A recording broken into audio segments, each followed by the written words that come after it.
मैं बार बार यही बात कहता हूं कि इस देश के अंदर इस दौर में मुसलमानों को आरोपी नहीं बल्कि दोषी साबित करना बड़ा आसान हो गया है।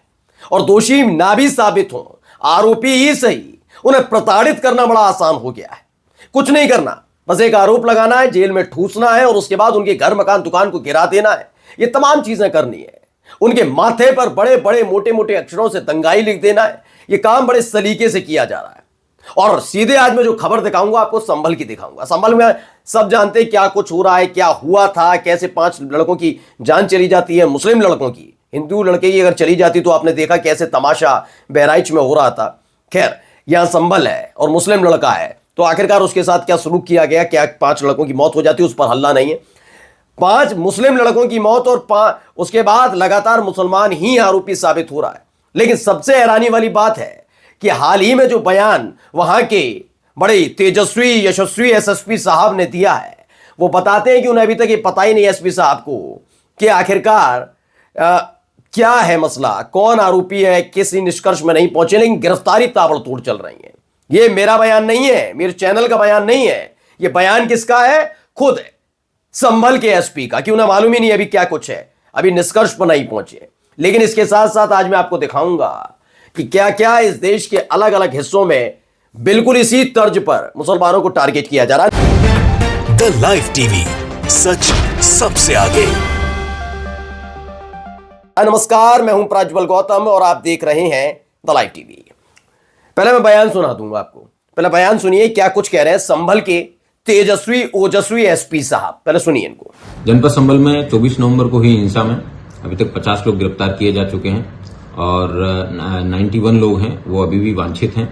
और उनके अलावा कई सारे ऐसे फोटोज हैं वो भी अनआइडेंटिफाइड है, उनको आइडेंटिफाई कराने का प्रयास किया जा रहा है।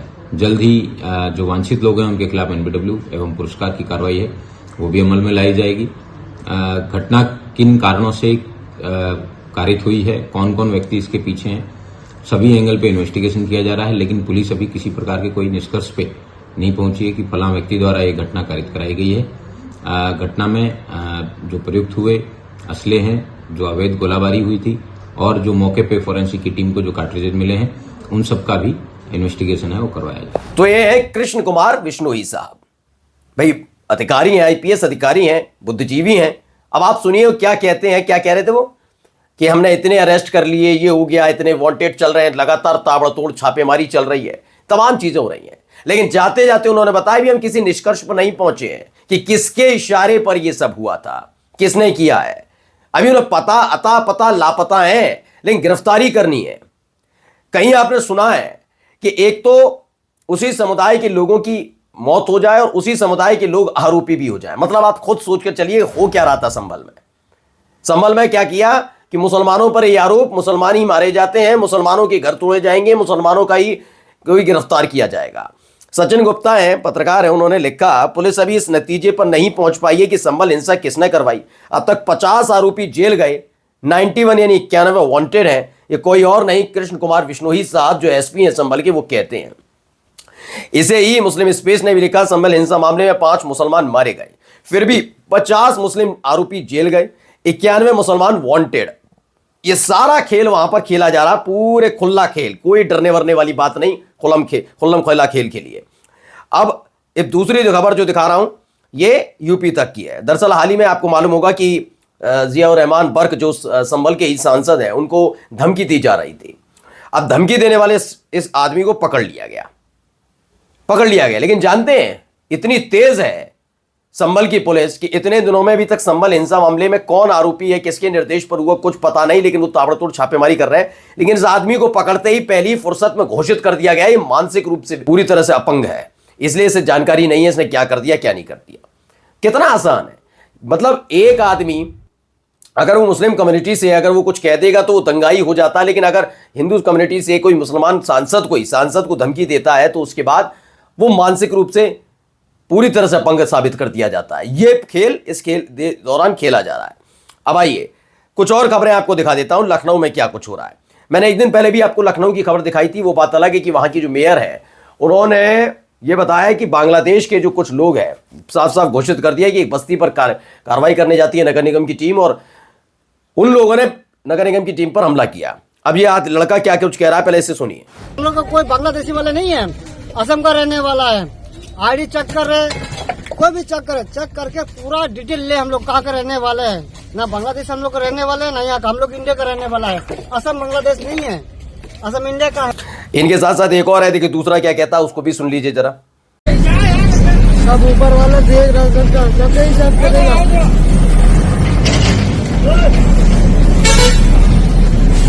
तो अलग अलग जगह की है, वहां रोना पीटना इसलिए चल रहा है क्योंकि उनकी जो कि झोपड़ियों को तोड़ा जा रहा है, वो भी ठंड के इस मौसम में बहुत सही किया जा रहा है। ये रामराज है। बताया गया मुस्लिम स्पेस की नगर निगम का कथित बांग्लादेशियों की कथित अवैध झुग्गियों पर चला बुलडोजर। उत्तर प्रदेश के लखनऊ में कथित बांग्लादेशी बताकर झोपड़ी पर बुलडोजर चलने पर एक बंगाली भाषी मुसलमान ने कहा, झूठ बोला जा रहा है कि हम लोग बांग्लादेशी हैं, हम सब भारत के नागरिक हैं, हम सब लोग जगह खाली करके असम जा रहे हैं। हम कुछ बोलेंगे तो हमें मारा जाएगा, हमारी कोई सुनवाई नहीं होगी। 10 सालों से यहाँ रहकर मजदूरी करते थे और इन 10 सालों में कुछ नहीं हुआ, लेकिन अचानक से ये बांग्लादेशी हो जाते हैं, ये रोहिंग्या हो जाते हैं, इनके खिलाफ कार्रवाई शुरू हो जाती है और ये तमाम चीज़ें की जाती हैं। अब आप कहेंगे कि भाई नगर निगम की टीम पर हमला क्यों?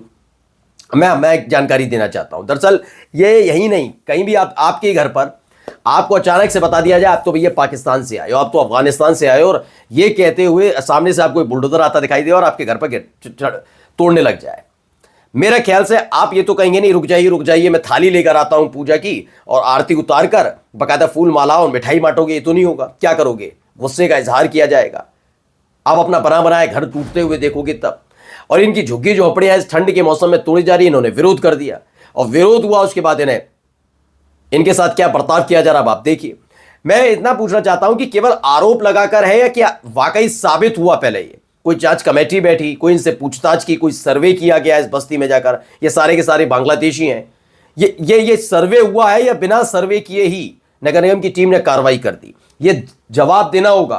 क्योंकि बार आप कहें कि अतिक्रमण किया है तो वो बात अलग है, उसके लिए भी पहले नोटिस देना होता है। लेकिन उसके बावजूद मैं कहता हूं चलिए ये बांग्लादेशी हैं, अगर ये बांग्लादेशी हैं तो इसकी कोई रिपोर्ट सबमिट की गई कि ये सारे के सारे बांग्लादेशी हैं, सबमिट की गई रिपोर्ट? वो एक बहुत बड़ी महत्वपूर्ण बात है। क्यों? क्योंकि ये सारे के सारे मुसलमान हैं। बहुत मैंने कहा ना शुरुआत में वीडियो में मैंने कह दिया, बड़ा आसान है। आइए कुछ और खबरें भी दिखाता हूं जरा। ये भी देखिए, एक और बस्ती की तस्वीर है। कितने मनमौजी, कितने कर्मठ, ये सारे के सारे में कर्मठ है। शांति दूत भी कहता हूं मैं इनको।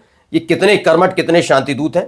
किसी के घर में कभी भी घुस जाते हैं, उनके किचन में जाकर उनका खाना देखते हैं और जो मर्जी है वो घोषित कर देते हैं। अब नदीम अहमद हैं, वो कहते हैं हरिद्वार में गौरक्षा दल के गुंडों द्वारा गंगा किनारे झोंपड़ियों में रह रहे लोगों पर हमला और उन्हें चिकन खाने पर प्रताड़ित किया और धमकाया भी।